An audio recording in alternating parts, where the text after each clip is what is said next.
The Dental Brief is brought to you by Omni Premier Marketing and the amazing guests who bring wisdom and advice that you can put to use to take your business and practices to the next level. Find us on Facebook and join the conversation. Get ready to grow because we are kicking off the next episode in 3, 2, 1.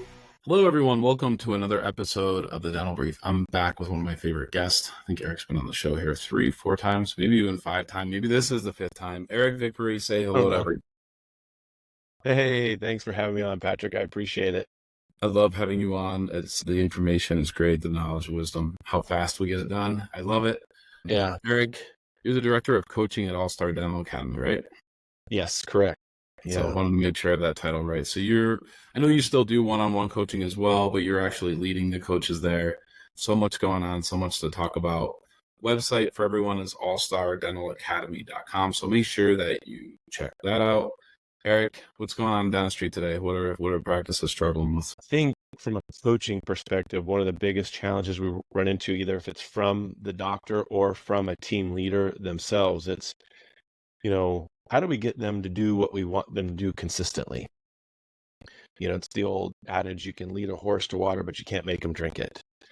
And so I want to talk today about how does that look? How do you run a team? How do you lead a team? So I'm really big on leadership. As you know, I love John Maxwell as a certified coach there.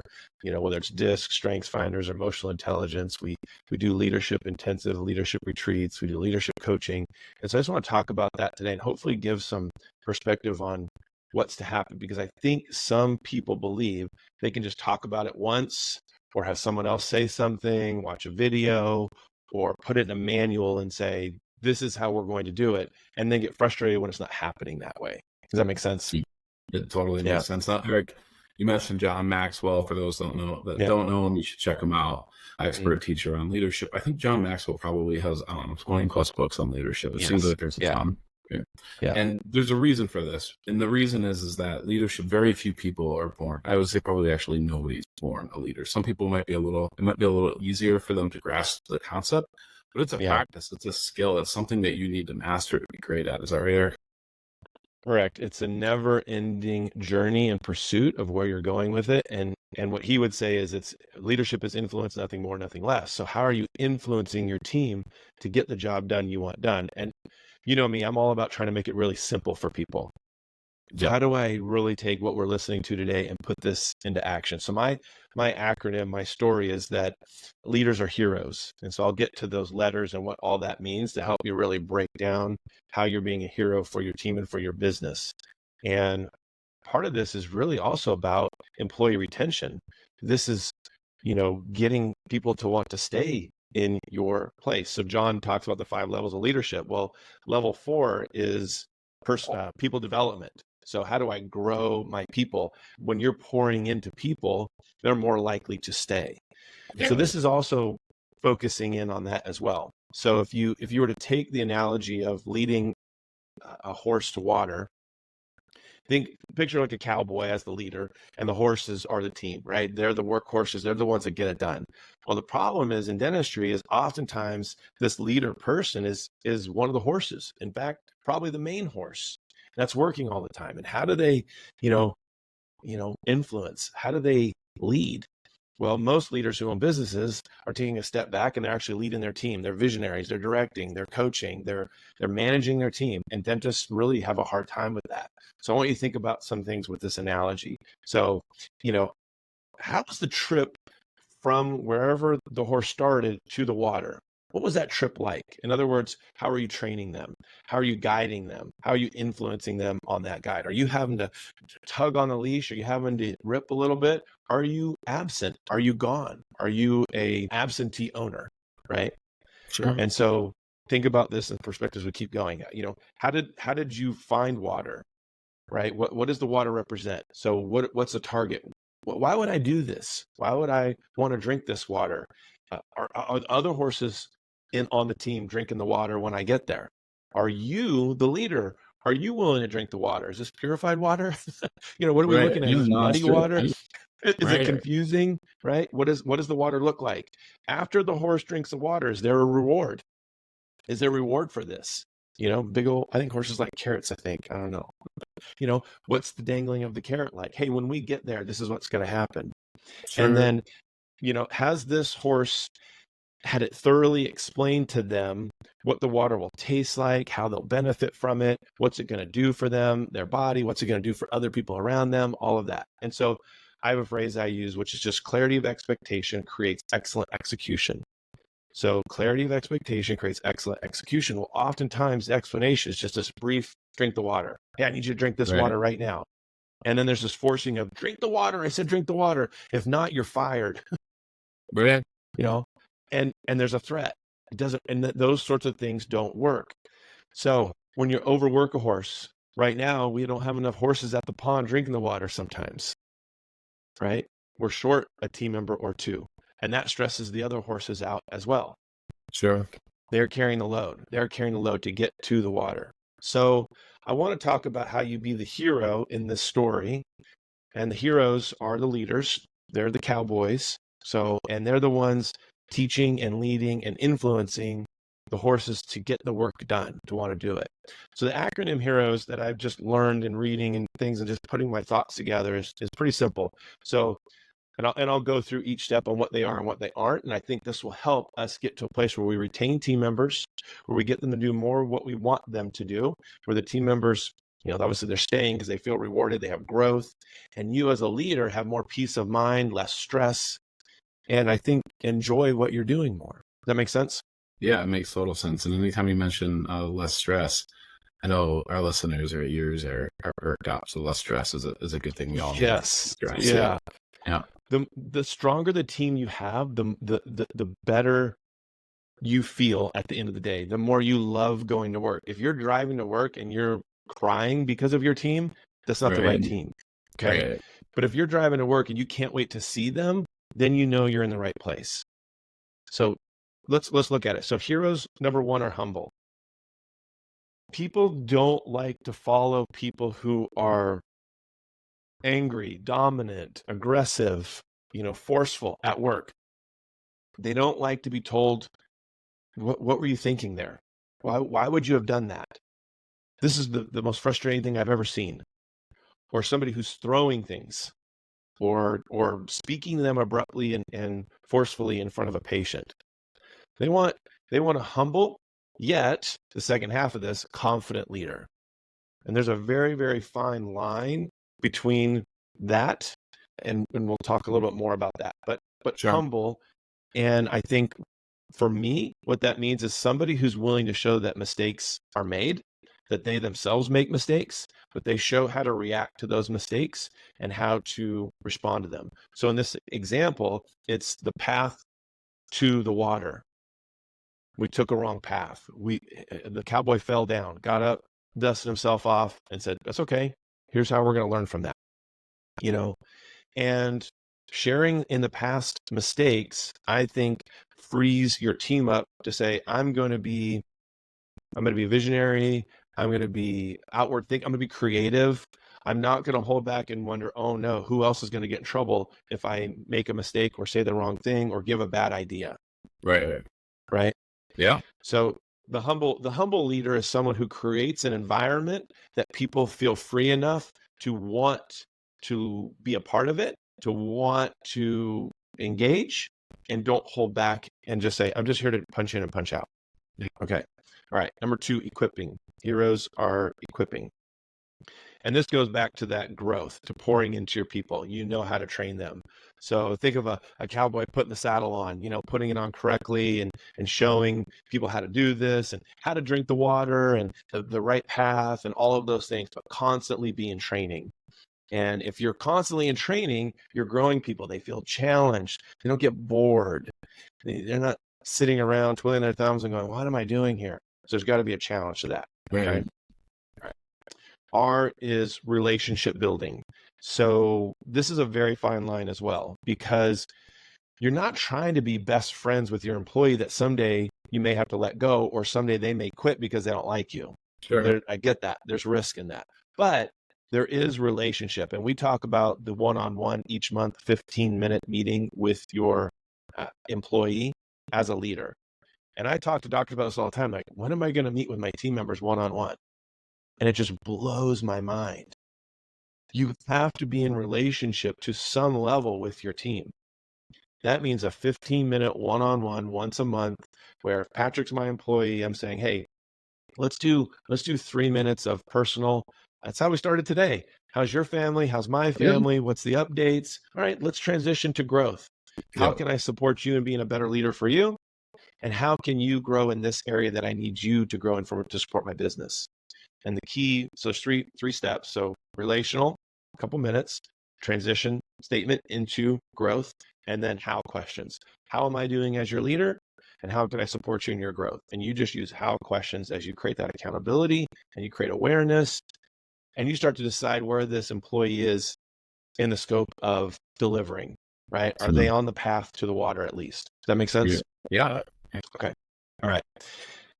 O is optimistic. I'm a pretty optimistic guy. As you know, you've been to our events, been to my seminar. You know, we're talking a lot about who you are up here, how your internal dialogue is going.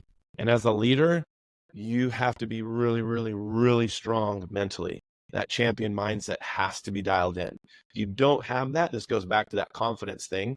You're going to run into people who look at you and go, why would I follow this person? They're grumpy. They don't want to be here. They show up late. They don't value their family, maybe. They don't want to go home. They're staying late. I mean, they're watching everything. They're like your kids. They're watching everything you do. Right. And they're trying to decide, am I down with that or not? Right. Yeah. Yeah. And so, I don't know, Debbie Downers, you know, the haters, the negative people, you're just not going to have great influence with your team when you're not optimistic. Right. All right. And then egoless, which is a word, I looked it up. E is egoless. So without ego, the narcissistic personality traits that start to show up. So when you go back to the very beginning of humble, you go back into that and you talk about confidence, this is a check for that, because ego is another way to deflate other people's confidence. When your ego is high, you feel better about yourself when you're making other people feel low. Right. Okay. So where is that confidence line being like humble without ego, but confident? And your team's looking to you and saying, you're like, I really blew that. Or everybody knows you blew it. And you're going, that wasn't me, you know, excuses and all of this. Sure. Nobody wants to follow that. Right. And then lastly, the servant leader. And the servant leader is something that I think is really, really powerful. This goes back to drinking the water yourself, showing people how to drink the water, going on the path to the water yourself instead of going, yeah, horse, the water's that way. You know, go do that. And I'll reward you when you get it done. Let me know how it goes. I got to go over here and do this thing. I got to build the barn or whatever it is. You know, I got to do dentistry. I've got to be working. You have to set aside time in your schedule to nurture your team. They need to show you. So what does servant leadership look like in dental office? You know, sometimes you're the first one there opening it up. Sometimes you're the last one to go home taking out the trash. Not every day, but sometimes. Sometimes you're the one that says, I'm willing to go over and beyond for this patient. Let me show you how that looks.